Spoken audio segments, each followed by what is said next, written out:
नमस्कार मंडळी, श्री स्वामी समर्थ. 2026 मध्ये नागपंचमी आणि पहिला श्रावणी सोमवार हे दोन्ही सण योगायोगाने एकाच दिवशी म्हणजे 17 ऑगस्ट 2026 या दिवशी आलेले आहेत. हा एक अत्यंत दुर्मिळ आणि पवित्र महासंयोग मानला जातो, कारण या दिवशी शिवांसह नागदेवतेची पूजा एकाच दिवशी करता येणार आहे. त्यामुळे सोमवार हा महादेव शंकरांचा वार म्हणून ओळखला जातो. श्रावणी सोमवारचे महत्त्व तर अगदी खास आहेच, पण नागाला शिवशंकरांच्या गळ्याभोवती स्थान असल्याने ती महादेवाची एक ओळखही मानली जाते. तर या दिवशी अनेक योगायोग जुळून आल्याने नागपंचमीचे महत्त्व सुद्धा आणखीनच वाढले आहे. तर आजच्या या व्हिडिओमध्ये आपण श्रावण सोमवार आणि नागपंचमी हे दोन्ही सण एकाच दिवशी आल्यामुळे कोणती कामे करावीत, तसेच यंदा नागपंचमीच्या दिवशी तर श्रावणी सोमवार आलेला आहे. मग हा भावाचा उपवास कसा सोडायचा, कधी सोडायचा, जेणेकरून श्रावणी सोमवारचा उपवास पण आपला मोडला नाही पाहिजे, किंवा स्त्रियांनी कोणत्या चुका करू नयेत. तसेच श्रावण सोमवार असल्यामुळे आरोग्य प्राप्ती, धनधान्य, पुत्र प्राप्ती, संकट निवारण, सौभाग्य वृद्धीसाठी सोमवारच्या दिवशी काय करावे हे सुद्धा मी तुम्हाला आजच्या व्हिडिओमध्ये सांगणार आहे. तर हा व्हिडिओ स्किप न करता शेवटपर्यंत नक्की पहा. बघा, श्रावणातील पहिला सण हा नागपंचमी असतो. नागपंचमी हा सण श्रावण महिन्यातील शुक्ल पक्षाच्या 5व्या दिवशी साजरा केला जातो. भगवान बऱ्याच ठिकाणी भावाचा उपवास हा नागपंचमीच्या दिवशी केला जातो, पण बऱ्याच भागांमध्ये नागपंचमीच्या आदल्या दिवशी हा भावाचा उपवास धरला जातो आणि तो नागपंचमीच्या दिवशी सोडला जातो. तर बघा मैत्रिणींनो, नागपंचमीला नागाच्या पूजेला विशेष महत्त्व आहे. या दिवशी नागपंचमीला नागाची पूजा केल्याने जीवनातील अनेक समस्या दूर होतात आणि सर्व इच्छा देखील पूर्ण होतात, अशी देखील मान्यता आहे. तर नागपंचमीचा सण हा पहिल्या श्रावणी सोमवार येत असून या दिवशी महादेवांसोबतच नागाचे देखील पूजन केले जाणार आहे. तर यंदाची नागपंचमी विशेष खास असणार आहे, कारण या दिवशी सोमवार पण आहे. जर आपण या दिवशी नागदेवतेसह शिव आणि पार्वतीची विधिवत पूजा केल्यास आपल्याला अनेक पटीने पुण्यफळ मिळू शकते. तर नागपंचमीच्या आदल्या दिवशी स्त्रिया आपल्या भावासाठी उपवास करतात. जर या दिवशी सापाची पूजा केल्याने कुंडलीतील कालसर्पदोष सुद्धा कमी होतो. नागपंचमीचा दिवस हा कालसर्पदोष आणि पितृदोष निवारण करण्यासाठी दिवस हा उत्तम मानला जातो. बघा, या दिवशी तुम्ही महामृत्युंजय मंत्राचा जपही करू शकता, कारण श्रावण सोमवार आहे. त्यासोबतच शिवशंकरांचा रुद्राभिषेक करणे सुद्धा खूप फायद्याचे ठरणार आहे. तर 17 ऑगस्ट पहिला श्रावण सोमवार आणि नागपंचमी असे योग जुळून येत आहेत. तर या दिवशी अजून चांगला दिवस कोणता असू शकतो, तर या दिवशी संपूर्ण दिवसभर उपवास करायचा आहे आणि तो उपवास संध्याकाळी आपल्याला सोडायचा आहे. म्हणजे श्रावण सोमवारचा जो उपवास आपण करणार आहोत तो आपल्या संध्याकाळी सात्विक भोजन करूनच आपल्याला तो उपवास सोडायचा आहे. भगवान शिवशंकरांच्या भक्तीसाठी श्रावण महिना हा अतिशय महत्त्वाचा मानला जातो.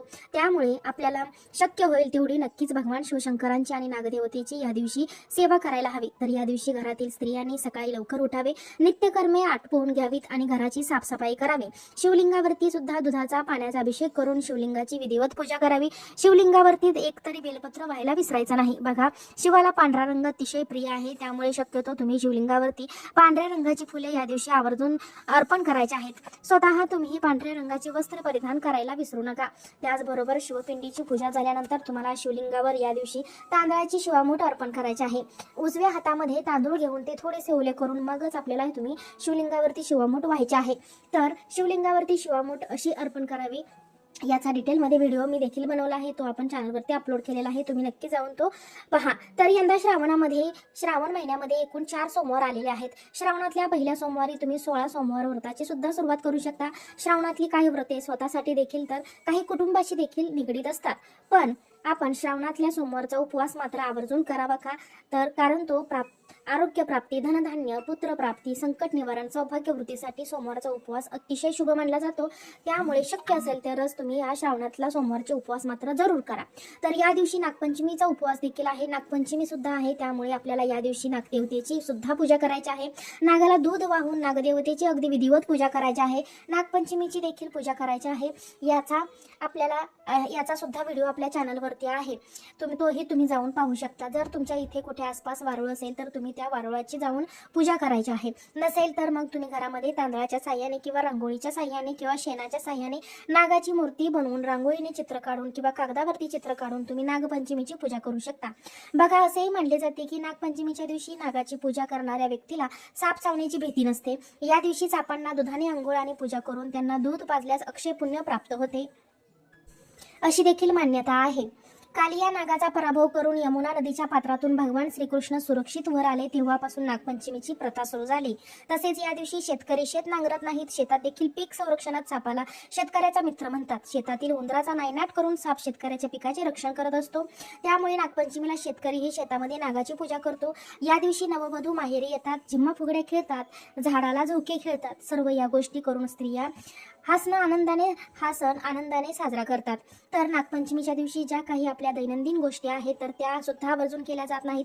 त्या म्हणजे नागपंचमीच्या दिवशी काही चिरू नये, कापू नये, तळू नये, चुलीवर तवा ठेवू नये, असे अनेक संकेत नियम पाळले जातात. तर या नियमांचं तुम्ही अवश्य पालन करा, कारण हा नियम पूर्वीपासून परंपरेत चालत आलेला आहे. त्यामुळे शक्य असल्यास एके दिवशी तरी हे चिरू नका, कापू नका, चुलीवरती तवा ठेवू नका, काहीही तळू नका. मात्र या दिवशी उकडीचे पुरणाचे दिंड केलेले जातात आणि त्याचाच नैवेद्य नागदेवतेला दाखवला जातो. म्हणजे नागदेवतेची पूजा झाल्यानंतर त्याला दूध, साखर आणि उकडीची पुरणाची दिंड करून नैवेद्य दाखवायचा असतो. तर या दिवशी सर्व स्त्रिया अगदी छान छान अलंकार घालून नवीन वस्त्र नेसून नागदेवतेची पूजा करतात आणि हा सण अगदी आनंदाने साजरा करतात. आता तुमचा प्रश्न असा देखील असेल की नागपंचमीचा उपवास व श्रावणी सोमवारचा उपवास हे दोन्ही उपवास एकत्र आल्याने हे उपवास कधी सोडावे. तर बघा, तुमच्या घरातील जी मंडळी पूर्वीपासून 2 उपवास एकत्र आल्यानंतर ज्या पद्धतीने सोडतात त्या पद्धतीनेच तुम्ही हा उपवास करा व त्या पद्धतीने हा उपवास तुम्ही सोडा.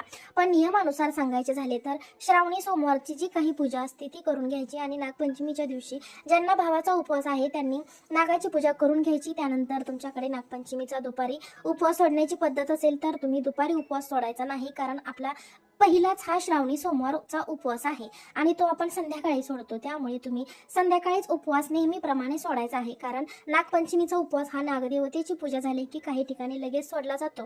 पण यावेळी दोन्ही उपवास एकत्र आल्याने आपण हे उपवास रात्री सोडायचे आहे, हे लक्षात ठेवा. अशा प्रकारे आपल्यालाच एकाच दिवशी दोन्ही देवतांची म्हणजे श्रावण सोमवार म्हणून भगवान शिवशंकरांची आणि नागपंचमी आहे म्हणून नागदेवतेची, अशा दोन्ही देवतांची सेवा करायची आहे, पूजा करायची आहे. याने आनंद मिळणार आहे. त्यामुळे या दिवशी तुम्ही भगवान शिवशंकरांची तर अवश्य पूजा कराच. त्याचबरोबर नागदेवतेची पूजा करून नागदेवतेचा मंत्र म्हणा आणि छान पद्धतीने नागपंचमीचा सण साजरा करा. तर आजचा हा व्हिडिओ इथे संपतो. तुम्हाला जर हा व्हिडिओ आवडला असेल तर व्हिडिओला लाईक करा, चॅनलला सबस्क्राईब करा आणि हा व्हिडिओ शेअर करा. आजचा व्हिडिओ पाहिल्याबद्दल तुम्हा सर्वांची मनापासून धन्यवाद. श्री स्वामी समर्थ. जय जय.